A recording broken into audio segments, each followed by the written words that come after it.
Novel کا موضوع اولاد کی تربیت میں والدین کی ذمہ داریاں، اولاد کی تربیت میں والدین کی ذمہ داریاں۔ نسو بیٹے ایک بندہ ہے، میں نے سٹوری آپ سے یہ سننی ہے، دھیان سے سمجھیں۔ ایک بندہ ہے جس کا نام کیا ہے بیٹا؟ نسو۔ وہ ہیضے کی بیماری میں مبتلا ہو جاتا ہے، انڈر لائن کریں MCQs۔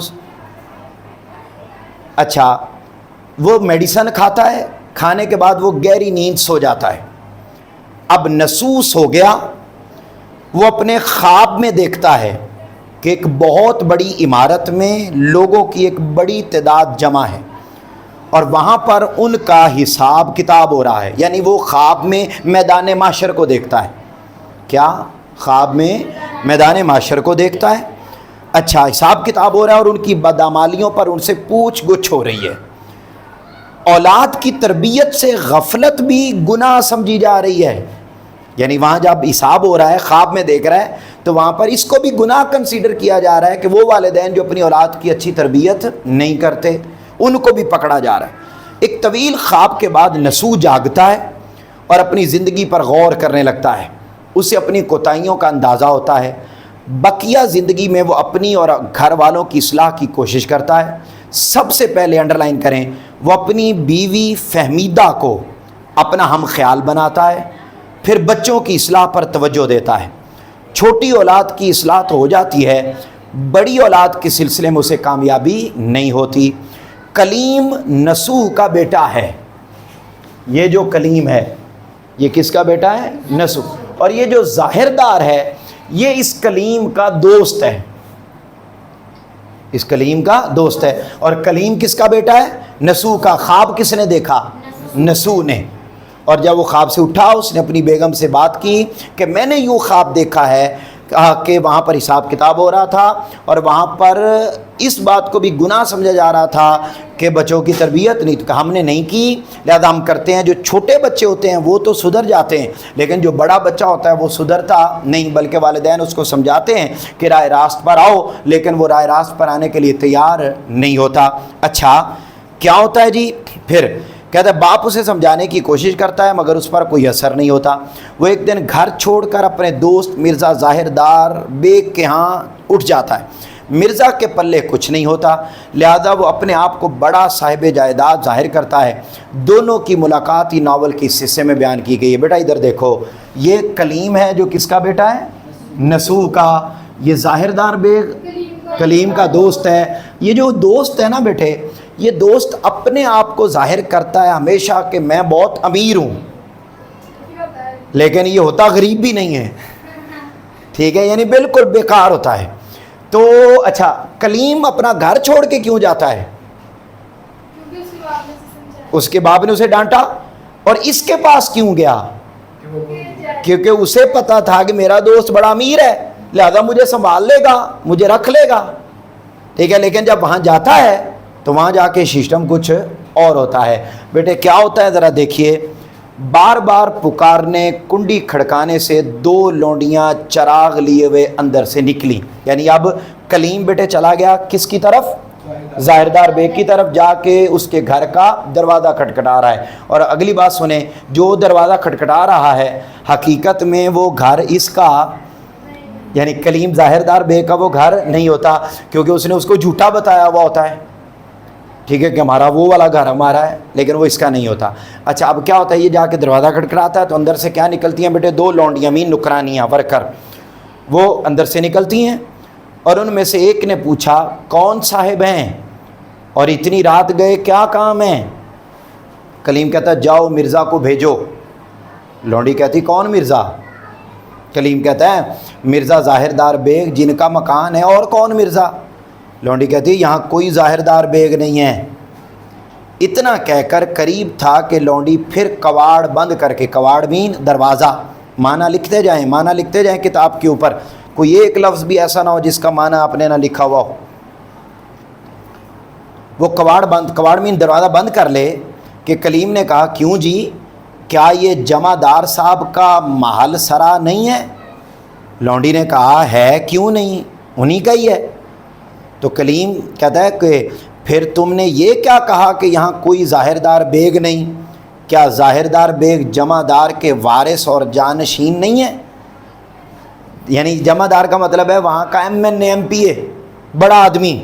تو یہ جو ظاہردار تھا اس نے کلیم کو ہمیشہ بتایا تھا کہ اس کا جانشین، اس کا وارث میں ہوں، لہذا وہ جو محل ہے وہ بھی میرا ہے۔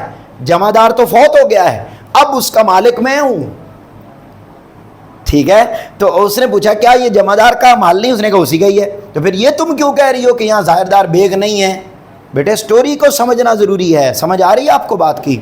جہاں آپ نے ڈسکنیکٹ نہیں ہونے دینی، اور ہمارا مقصد صرف ریڈنگ نہیں ہوتا، ہمیں سبق کو یاد کرنا ہے کہ وہ ہوا کیا۔ اچھا اب دیکھیے، لونڈی کہتی جمعدار کے وارثوں کو خدا سلامت رکھے، موا مرزا ظاہردار بیگ جمعدار کا وارث بننے والا کون ہوتا ہے؟ کہتا ہے جمعدار کے وارث ہیں مگر مرزا ظاہردار بیگ اس کا وارث نہیں ہے۔ دوسری لونڈی کہتی ہے ارے کم بخت، یہ کہیں مرزا بانکے کے بیٹے کو نہ پوچھتے ہوں، یعنی کیا یہ کہیں مرزا بانکے کے بیٹے کا نہ پوچھ رہا ہو؟ اچھا، وہ ہر جگہ اپنے تئیں جمعدار کا بیٹا بتایا کرتا ہے، یعنی وہ اس کی عادت ہے کہ وہ اپنے آپ کو جمعدار کا بیٹا ہی بتاتا ہے۔ کلیم سے مخاطب ہو، کیوں میاں؟ وہی ظاہردار بیگ نا جس کی رنگت زرد ہے، آنکھیں کرنچی، کرنچی میں نیلی آنکھیں، معنی لکھو نیلی آنکھیں، چھوٹا قد، دبلا ڈیل، دبلا ڈیل کا مطلب ہے کمزور جسم، ٹھیک ہے جی، نیلی آنکھ،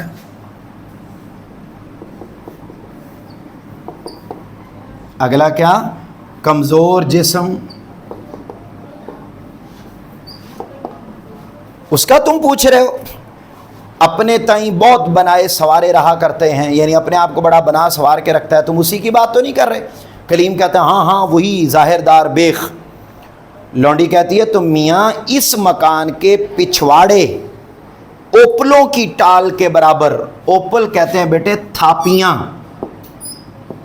تھاپیاں آپ نے کبھی دیکھی ہیں؟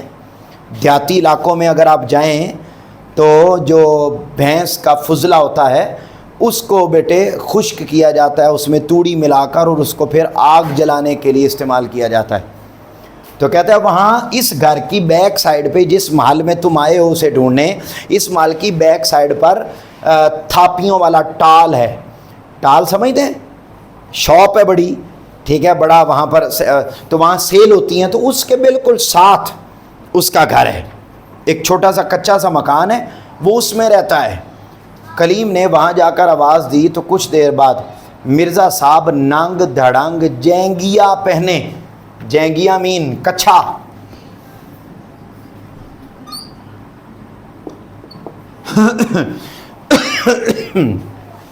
کچھا پہنے باہر تشریف لائے، اور کلیم کو دیکھ کر شرمائے اور بولے آہا آپ ہیں، معاف کیجئے گا میں سمجھا کوئی اور صاحب ہیں، بندے کو کپڑے پہن کر سونے کی عادت نہیں، میں ذرا کپڑے پہناؤں تو آپ کے ہم رکاب چلوں، ہم رکاب کا مطلب ہے آپ کے ساتھ چلوں۔ کہتا میں ذرا رات کو کپڑے پہن کر نہیں سوتا، اس طرح کچھا کچھا پہن کے سوتا ہوں، تو اس لیے ذرا میں ایسے ہی آ گیا ہوں، تو تم ابھی آئے ہو رات کس ٹائم؟ ذرا رکو میں ذرا کپڑے پہن کے آیا تو پھر ہم اکٹھے چلتے ہیں۔ اس نے کہا چلیے گا کہاں؟ میں تو آپ کے پاس آیا ہوں۔ کس نے کہا؟ کلیم نے کہا میں تو آپ کے جانا کہاں ہے؟ مرزا کہتا ہے پھر اگر کچھ دیر تشریف رکھنا منظور ہو تو میں اندر پردہ کرا دوں۔ کلیم کہتا ہے میں آج شب کو آپ ہی کے ہاں رہنے کی نیت سے آیا ہوں، میں تھوڑی دیر کے لیے رہنے نہیں آیا، میں نے پوری رات آپ کے پاس رہنا ہے۔ مرزا کہتا ہے بسم اللہ، تو چلیے اسی مسجد میں تشریف رکھیے، بڑی فضا کی جگہ ہے، میں ابھی آیا۔ ٹھیک ہے، کہتا ہے تم مسجد میں ٹھہرو میں ابھی آتا ہوں۔ انہوں نے کہا ابھی تم تو مجھے بتاتے تھے کہ میرا گھر بڑا لمبا چوڑا ہے، میرا محل ہے، اور تم ہو کہ مجھے جناب مسجد میں ٹھہرا رہے ہو، یہ اب کیا بات ہے؟ تو کلیم اچھا اس کے کہنے پر کہاں آ گیا بیٹے؟ مسجد میں۔ اچھا اب ذرا سنیے گا، کلیم نے جو مسجد میں آ کر دیکھا تو معلوم ہوا کہ نہایت پرانی چھوٹی سی مسجد ہے، مسجد زرار کی طرح ویران اور وحشت ناک۔ یہ مسجد زرار بیٹے مدینہ پاک میں ایک مسجد ہوا کرتی تھی، اور اس مسجد میں منافقین آ کے بیٹھا کرتے تھے، اور وہ مسجد بڑی خوفناک تھی، آقا علیہ السلام نے اس مسجد کو بعد میں گرا دیا تھا. تو کہتے ہیں وہ جس مسجد میں اس نے بھیجا وہ مسجد بھی بڑی خوفناک. اچھا، نہ کوئی حافظ ہے، نہ طالب علم، نہ مسافر، یعنی مسجد بالکل ویران. 1000 ہاتھ چمگادڑیں اس میں رہتی ہیں اور ان کی تسبیح بے ہنگام سے کان کے پردے پھٹے جا رہے ہیں. تسبیح بے ہنگام کا مطلب ہے بے وقت مسلسل شور. وہ چمگادڑیں اس مسجد میں شور ہو رہی ہے. اچھا، فرش پر اس قدر بیٹ پڑی ہے، بیٹ سمجھتے ہیں؟ ٹھیک، پڑی ہے کہ بجائے خود خرچنے کا فرش بن گیا ہے. ٹھیک ہے جی، یعنی وہ بیٹ اس کے اوپر گر گر کے وہ بھی فرش ہی بن گئی ہوئی ہے، اس قدر بیٹھے ہیں وہاں پر. اچھا، پھر یہ جو لفظ لکھا نا کھڑنجے کا فرش بن گیا ہے، کھڑنجا کا مطلب ہے اینٹوں کا فرش، اینٹوں کا فرش،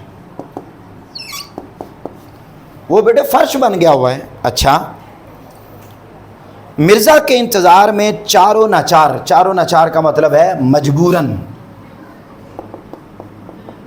مجبوراً اسی مسجد میں ٹھہرنا پڑا. مرزا آئے بھی تو اتنی دیر کے بعد کہ کلیم مایوس ہو چکا تھا، یعنی کلیم کو یہ لگا کہ اس نے کوئی نہیں آنا، لیکن آیا کافی دیر کے بعد. قبل اس کے کہ کلیم شکایت کرے، مرزا صاحب بطور دفع دخل مقدر فرمانے لگے کہ بندے کے گھر میں کئی دن سے طبیعت علیل ہے، یعنی میری وائف بڑے دنوں سے بیمار ہے. علیل کا مطلب بیمار. خفقان کا عارضہ، خفقان کہتے ہیں دل کا مرض. میری وائف کو ہارٹ کا ایشو ہے، اختلاط قلب کا روگ ہے. اختلاط قلب کہتے ہیں غیر معمولی دھڑکن، غیر معمولی دھڑکن، یعنی میری بیگم کی جو ہارٹ بیٹ ہے وہ بہت تیز ہے. اب جو میں آپ کے پاس سے گیا تو ان کو غشی میں پایا، میری بیگم غشی میں تھی، بے ہوش پڑی تھی، اس وجہ سے دیر ہو گئی. پہلے تو یہ فرمائیے کہ اس وقت بندہ نوازی فرمانے کی کیا وجہ ہے، یعنی اس وقت رات کو آنے کی کیا وجہ ہے؟ تو کلیم نے باپ کی طلب، اپنا انکار، بھائی کی التجا، ماں کا اصرار، تمام ماجرا سنا دیا. یعنی جب اس نے پوچھا کہ اس وقت تم میرے پاس کیوں آئے ہو، تو بیٹے کلیم نے ظاہر دار کو بتایا کہ اس طریقے سے میرا ابا مجھے بہت زیادہ ڈانٹتا ہے، مجھے سمجھاتا ہے اور مجھے نصیحتیں کرتا ہے، لہذا میں اس سے تنگ آ کے گھر چھوڑ کے تمہارے پاس آ گیا ہوں.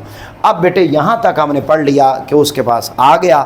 اب اس کے بعد کیا ہوا یہ کہانی بیٹے ہم اس سے آگے اپنے کل کے لیکچر میں چلائیں گے.